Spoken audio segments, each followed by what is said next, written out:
श्वसन में से कुछ क्वेश्चन रहेगा, क्योंकि श्वसन आज लगभग समाप्ति के कगार पर होगा, तो इसलिए उसमें से कुछ क्वेश्चन जो बताया हुआ है। कुछ कीड़ा ज्यादा नहीं लग रहा है? चलिए, बकाना नहीं है, पहले हम बोल चुके कि इससे फालतू नहीं रहे, इससे फालतू रहेगा तब जाकर हमसे बोलना कि हाँ सर आप फालतू दे चुके हैं। हाँ, बायोलॉजी, हाँ, क्योंकि इसके पहले आपका प्रकाश के अपवर्तन से सिर्फ था। ठीक है, इसलिए आप एकदम इतना बढ़िया से इसको मेहनत कर लोगे कि आपको लगे कि एकदम आसान हो गया, जबकि पढ़ाई हम बता चुके कि जय प्रक्रम एवं पोषण से फालतू नहीं रहेगा। कुछ क्वेश्चन श्वसन से रहेगा, ऐसा क्वेश्चन जो आपको बताया हुआ है। ठीक है, तो चलिए हम लोग चलते हैं कहाँ, श्वसन की ओर। कहाँ चलते हैं? अब बाबू लाइए जल्दी।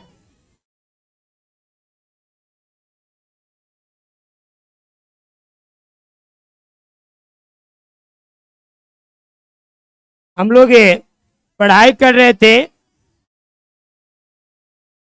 मानव में श्वसन ना, मानव में श्वसन,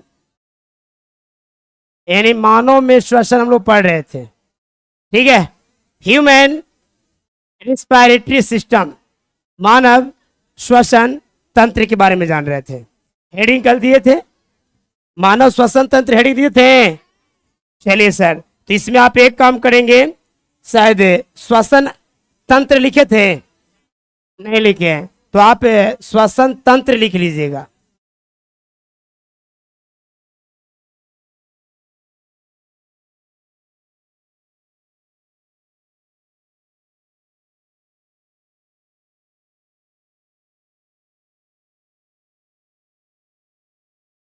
श्वसन तंत्र लिख करके डैश देंगे,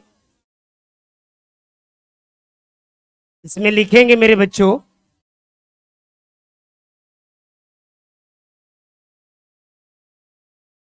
श्वसन तंत्र लिख के डैश दीजिए।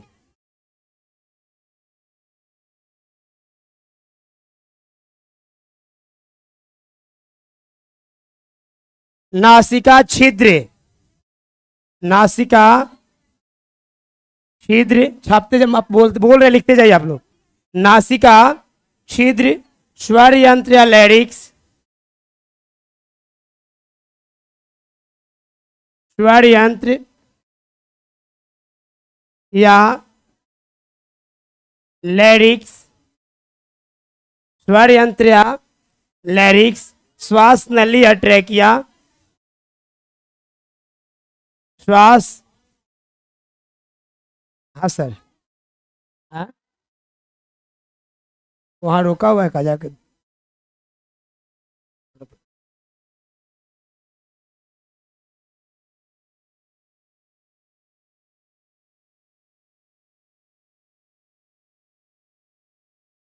ठीक है ना?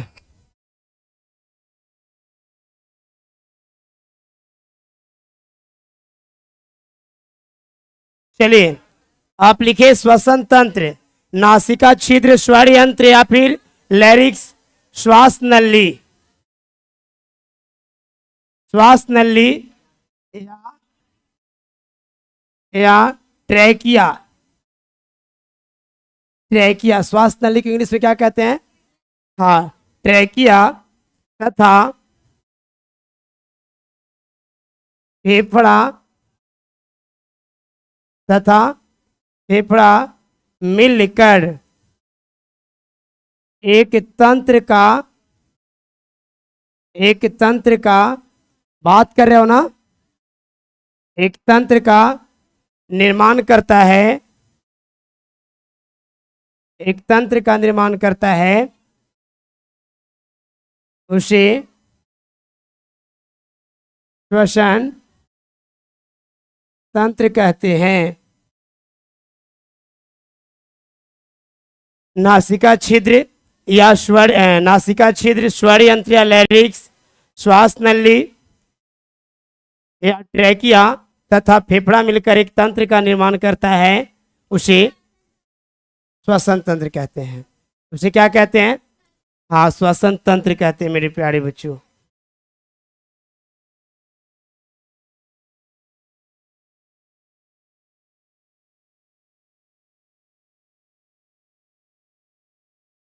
छाप लिए? चलिए आगे।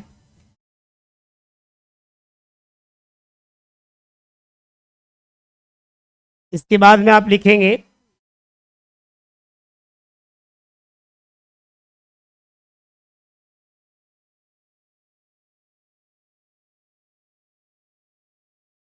इसके बाद में आप ही लिखिएगा, आप लिखिएगा ना, नासिका लिख करके डैश देंगे, नासिका लिख करके डैश देंगे। इसमें लिखेंगे यह मुख्य द्वार के ठीक ऊपर स्थित होता है, यह मुख्य द्वार के ठीक ऊपर स्थित होता है, यह मुख्य द्वार के ठीक ऊपर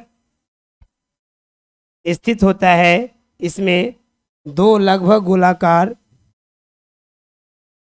इसमें दो लगभग गोलाकार बाह्य नासिका, बाह्य नासिका छिद्र होते हैं। नासिका यह मुख्य द्वार के ठीक ऊपर स्थित होता है, इसमें दो लगभग गोलाकार बाह्य नासिका छिद्र होते हैं। ये नाक की बात कर रहा है। किसका? नाक कहाँ होता है? मुख्य गुहा यानी मुख्य द्वार के ऊपर है कि नहीं है? मुख्य द्वार के ऊपर में होता है और इसमें बाह्य दो गो छिद्र होते हैं लगभग गोलाकार। कैसा? हाँ, अगर मुख के ऊपर नहीं होता तो आप लोग या दुनिया वाले कुछ भी खा लिया करते। अगर इसको साइड में दे देते तो दिक्कत था, लेकिन सामने देने से एगो फायदा है कि खाए से पहले सूंघ लेते हैं, ऑटोमेटिक यहाँ से उठाते हैं ऐसे ऐसे, और पहले सूंघ आ जाता है हटाओ, और बढ़िया है तो डाल लेते हैं, गड़बड़ है तो उसको छोड़ देते हैं। इसीलिए प्राकृतिक मुख के ऊपर और मुख से मतलब थोड़ा ऊंचा दिया है। चलें आगे, छाप लिए? यह मुख्य द्वार के ठीक ऊपर स्थित होता है, इसमें दो लगभग गोलाकार क्या होते हैं? हाँ बाय, हाँ छिद्र होते हैं। चले आगे। यस सर, आज कुछ ज्यादा पता चल रहा है हैं? ये एडवांस बोर्ड है, बोर्डों में एडवांस बोर्ड हो गया। ये कल सीखे, ये कंप्यूटर है। जैसे एक ये वाला बोर्ड आता है, एक सिंपल एंड्रॉयड, लेकिन इसमें ये ओपीएस लगा हुआ है, एक छोटा कंप्यूटर ही है। इसका हम कीमत अलग से दिए हैं 40 रुपया, और इसको यूज नहीं करे आ रहा था। तो कल व्यक्ति आए और कुछ समझाए हैं तो कुछ समझ में आया है?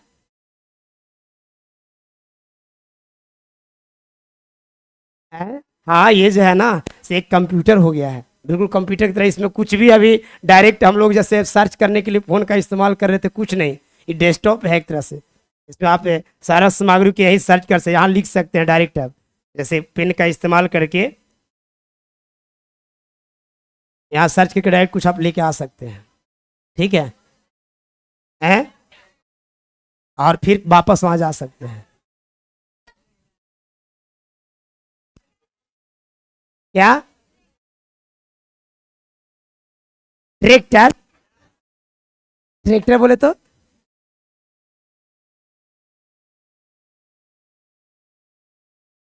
हैं? तुम लोग के अलग माइंड पकड़ ले नेटवर्क। चलो आगे मेरे बच्चों।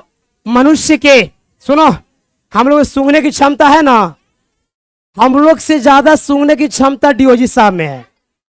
कुत्ता में आपने देखा होगा कि कुत्ता बिल में छुपा हुआ चूहा को सूंघ के पता कर लेता है इसमें चूहा है कि। हमसे ज्यादा सूंघने का पावर है कि नहीं है? क्या कारण है? हम लोग के नासिका बेस में, नासिका में एक घ्राण क्षेत्र पाया जाता है। क्या पाया जाता है? घ्राण क्षेत्र। जितना ही घ्राण क्षेत्र बड़ा होगा, सूंघने की क्षमता उतना ही। तो हम लोग की अपेक्षा कुछ जानवरों में सूंघने की क्षमता क्या होती है? ज्यादा होती है, जैसे हम बात कर लें कुत्ता का, तो उनका घ्राण क्षेत्र ज्यादा होता है, लेकिन हम लोग का घ्राण क्षेत्र क्या होता है, कम होता है। अगर कोई पूछे कि बताओ किस कारण से हम लोग में सूंघने की क्षमता कुत्ता से कम होता है, तो कहेंगे कि हम लोग का घ्राण क्षेत्र कुत्ता की अपेक्षा कम होता है या छोटा होता है ना। इसको आप लिख लीजिए। कहां से आ रहा है सब पिल्लू है, कोची की वजह से, ये लाइट पहला बार तो ना है। लिखो, लिखेंगे किस कारण से, किस कारण से, किस कारण से हम लोग में सूंघने, सूंघने की क्षमता होती है, सूंघने की क्षमता होती है। तो आप बताएंगे, आप बताइएगा घ्राण क्षेत्र के कारण, घ्राण क्षेत्र के कारण आप नोट लिख लेंगे। हम लोग में घ्राण क्षेत्र छोटा होता है, छोटा होता है, इसलिए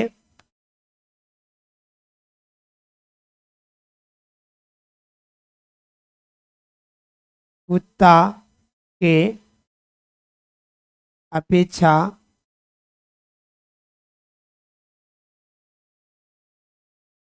सूंघने की क्षमता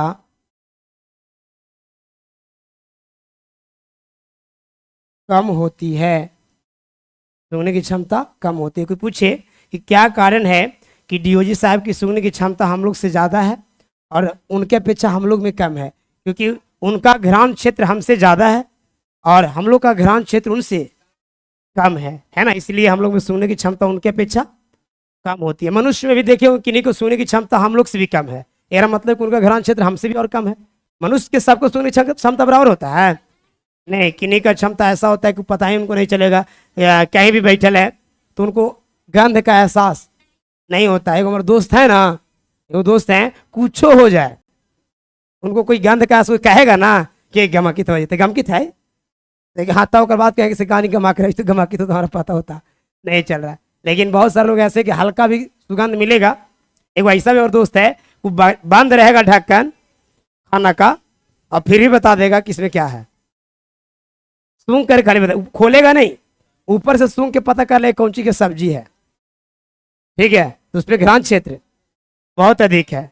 चलिए आगे, यहां तक कोई दिक्कत ना है, दिक्कत है, चलिए आगे चलेंगे मेरे बच्चों। लिखेंगे हम लोग में मनुष्य, मनुष्य में, मनुष्य में आवाज कहाँ से निकलता है, मनुष्य में आवाज कहाँ से निकलता है, आपको जवाब देना है, आपको जवाब देना है बचवा।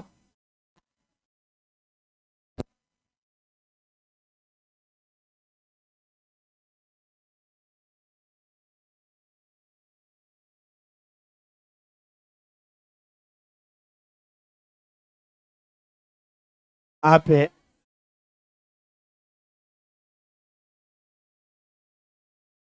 नहीं लग रहा है, लिखेंगे उत्तर में मनुष्य में आवाज कहाँ से निकलता है, तो कहेंगे स्वर यंत्र, स्वर यंत्र या लैरिक्स, स्वर यंत्र या लैरिक्स से, इसे हम लोग कंठ भी कहते हैं, स्वर यंत्र या लैरिक्स से हम लोग में आवाज कहाँ से निकलता है, स्वर यंत्र या लैरिक्स से। चलिए, स्वर यंत्र पीछे की ओर कहाँ खुलता है, स्वर यंत्र, स्वर यंत्र पीछे की ओर कहाँ खुलता है, स्वर यंत्र पीछे की ओर कहाँ खुलता है, लिखेंगे श्वास नली में, श्वास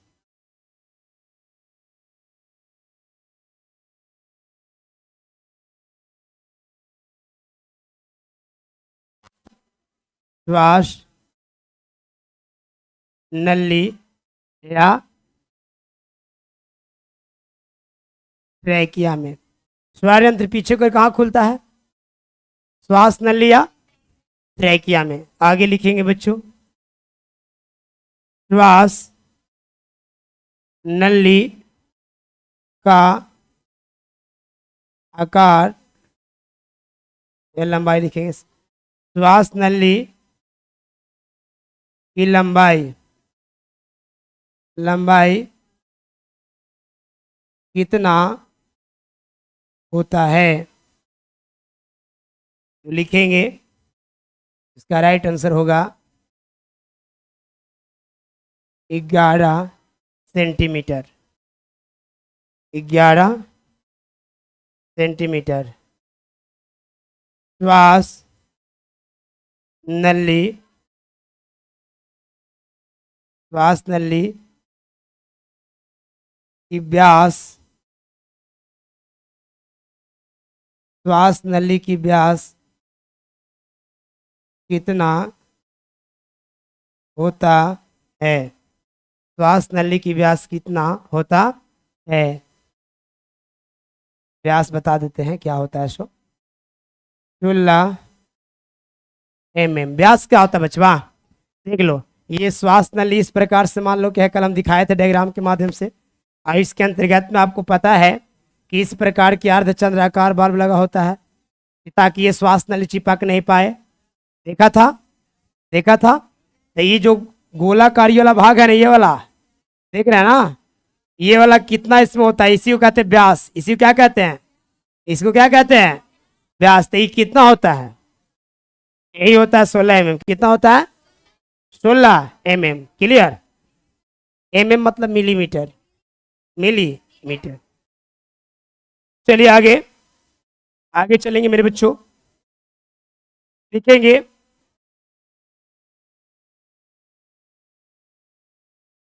वायु कोष्ठिका,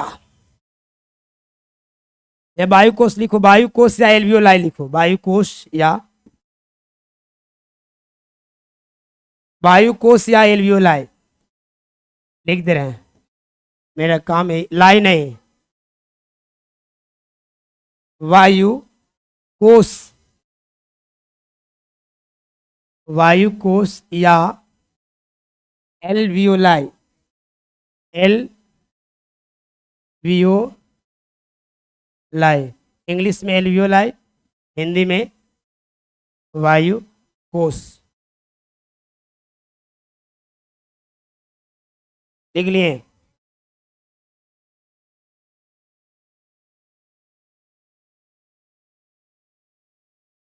लिखेंगे मनुष्य के दोनों फेफड़ा में,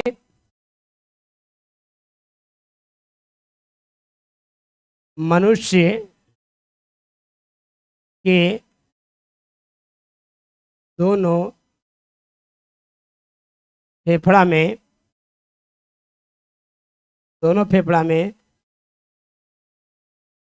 छोटे छोटे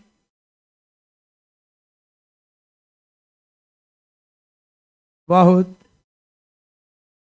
सारे गुब्बारा की जैसी रचना पाई जाती है। मनुष्य के दोनों फेफड़ा में छोटे छोटे बहुत सारे गुब्बारा की जैसी रचना पाई जाती है जिसे वायु कोश कहते हैं। जिसे क्या कहते हैं? वायु कोश। मनुष्य के दोनों फेफड़ा में छोटे छोटे बहुत सारे गुब्बारा की जैसी रचना पाई जाती है जिसे वायु कोश कहते हैं। मेरे प्यारे बच्चों, वायु कोश की संख्या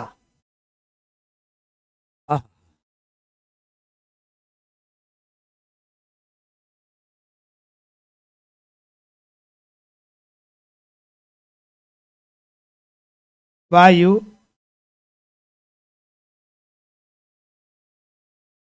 दोनों फेफड़ा में वायु कोशों की संख्या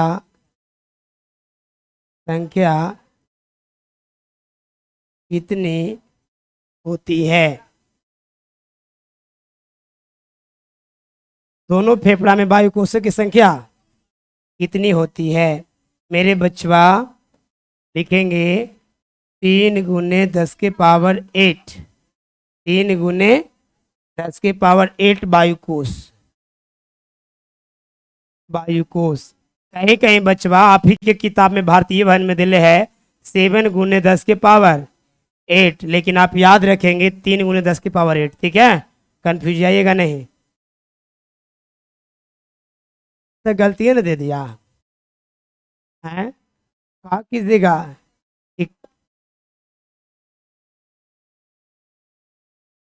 चलिए आगे, कोई दिक्कत है? आपको इसको याद करना 3 × 10⁸। ठीक,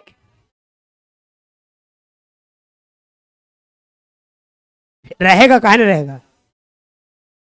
रहेगा। अच्छा, ये नहीं रहेगा, सुनो, ई नहीं रहेगा मतलब कितना रहेगा बताओ? छोटका, ई नहीं रहेगा मतलब 1 2 3 4 5 6 2 4 6 7 इतना रहेगा। ई रह सकता है, हैं? चलो, तू लोग अब एडवांस बन रहे हो, चलो आगे बढ़ो। कहेंगे कि सर दोनों फेफड़ा में, मियाँ, मनुष्य के दोनों फेफड़ा में वायु कोशों की संख्या 3 × 10⁸ होता है। कितना होता है? 3 × 10⁸ होता है। वायु कोश का काम होता है गैसों के लिए आदान प्रदान के लिए जगह प्रदान करना। हमारे बॉडी में, हमारे फेफड़ा में आप जानते हैं कि गैसों का एक्सचेंज होता है, आदान प्रदान होता है।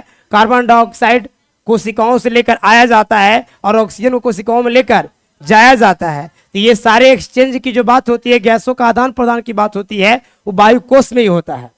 कहाँ होता है? कहाँ जी? हाँ, वायु कोश में ही होता है। तो अब वायु कोश के लिए पूछा है संख्या, तो बताओगे ना? अच्छा, मनुष्य के फेफड़ा में श्वसन गैसों को आदान प्रदान के लिए कितना सतह उपलब्ध होती है? लिख लो,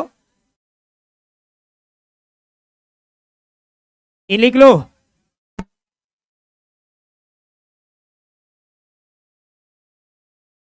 मनुष्य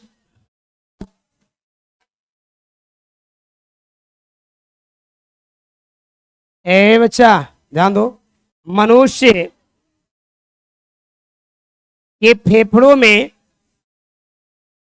मनुष्य के फेफड़ों में श्वसन गैसों के आदान प्रदान, श्वसन गैसों के आदान प्रदान के लिए, आदान प्रदान के लिए मनुष्य के फेफड़ों में श्वसन गैसों को आदान प्रदान के लिए वायु कोश कितना सत्ता उपलब्ध कराती है? वायु कोश कितना सत्ता उपलब्ध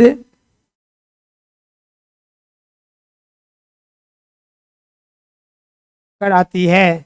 मेरे बच्चों, बात आया कि मनुष्य के फेफड़ा में श्वसन गैसों का आदान प्रदान करने के लिए वायु कोश जो होता है कितना सतह उपलब्ध करवाता है, कितना सतह में गैसों का आदान प्रदान होगा? तो लिखेंगे उत्तर में कितना? 2 नहीं जी, क्या राइट आंसर होगा? 400 से 800 वर्ग फीट, 800 वर्ग फीट का सतह। यानी मनुष्य के फेफड़ा में श्वसन गैसों को एक्सचेंज के लिए, आदान प्रदान के लिए वायु कोश कितना सतह उपलब्ध कराती है? तो बताना 400 से 800 वर्ग फीट सतह उपलब्ध कराती है। 400 से 800 वर्ग फीट सतह उपलब्ध करवाती है। क्लियर? चलिए आगे। श्वसन की क्रिया,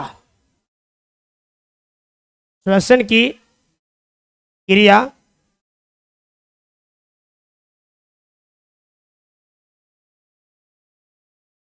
श्वसन की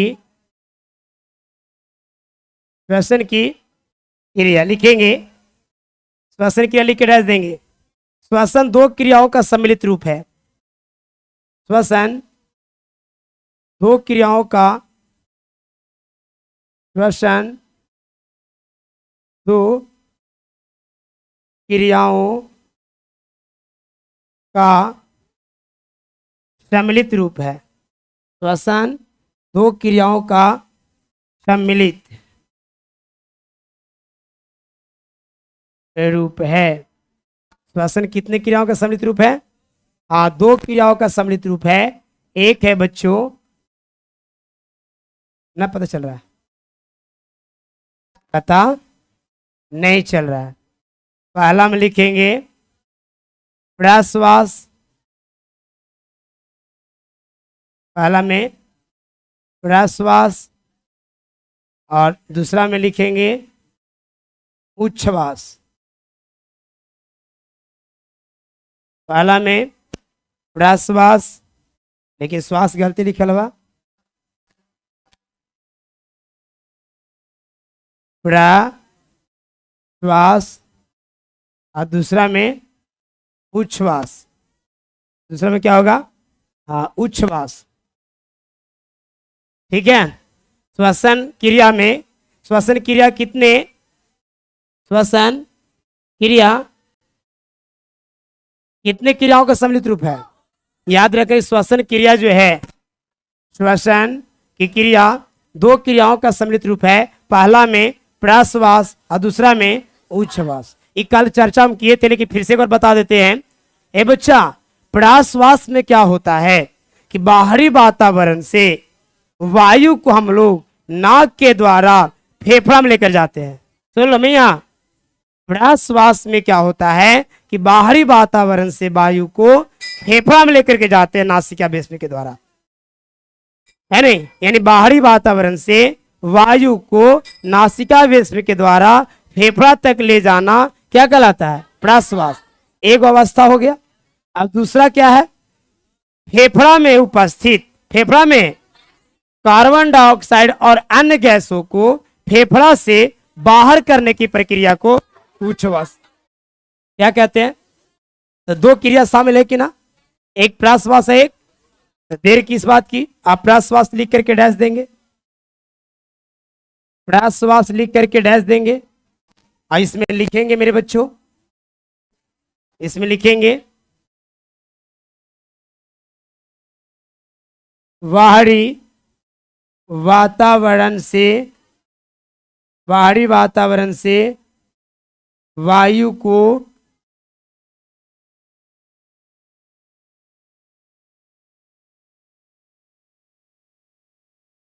नासिका भेषण की सहायता से सहायता से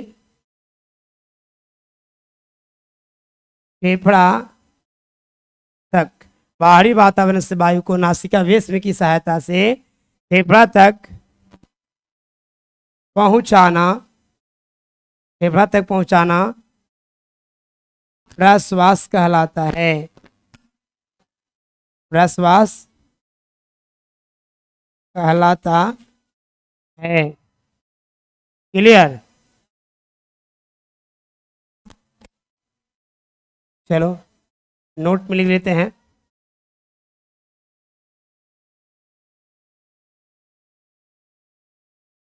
नोट में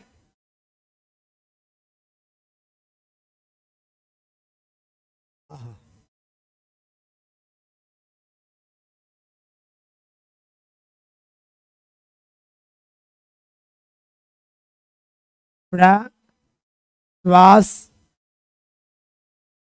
क्रिया के बाद, प्रश्वास क्रिया के बाद वायु में उपस्थित ऑक्सीजन, ऑक्सीजन, वायु में उपस्थित ऑक्सीजन, वायु में उपस्थित ऑक्सीजन को फेफड़ा से आरबीसीएस में मौजूद हीमोग्लोबिन, प्रश्वास क्रिया के बाद वायु में उपस्थित ऑक्सीजन को फेफड़ा से आरबीसीएस में मौजूद हीमोग्लोबिन, हीमोग्लोबिन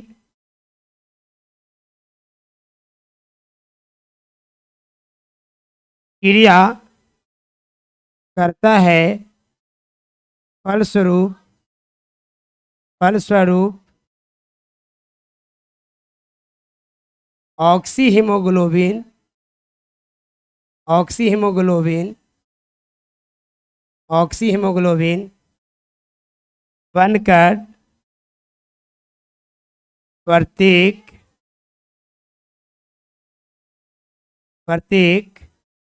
कोशिका तक पहुंचाता है। देखिए एक सेकेंड रुको, नहीं कल हम चर्चा के, फिर अगर चर्चा कर लेते हैं। प्रश्वास में क्या होता है कि बाहरी वातावरण से वायु को कहाँ लेके जाते हैं? सुनो ना जी, ए बच्चों, प्रश्वास में क्या होता है कि बाहरी वातावरण से वायु कहाँ लेके गए? अब एक बाद का होगा तो फेफड़ा में मौजूद रहता, जानते हैं, आरबीसीएस में उपस्थित हीमोग्लोबिन। जैसे ही फेफड़ा में जाएगा तो फेफड़ा में से ऑक्सीजन से वो हीमोग्लोबिन क्रिया करेगा और क्या बनाएगा? ऑक्सी हीमोग्लोबिन बन करके और प्रत्येक कोशिका में क्या करता है? पहुंचाता है। क्या करता है? पहुंचाता है। भूलोगे नहीं ना? कि भूलोगे से बताओ? भूल जाओगे कि कहाँ का दस्तूर है रे?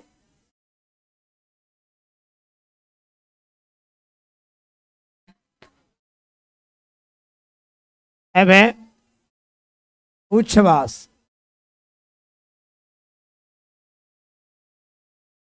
श्वसन की यह क्रिया में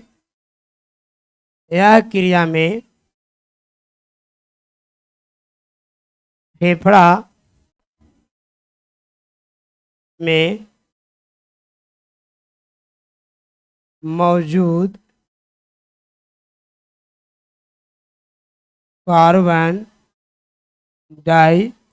में मौजूद कार्बन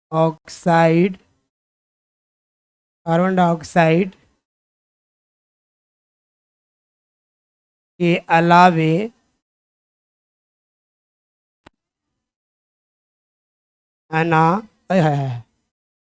ये क्या हुआ?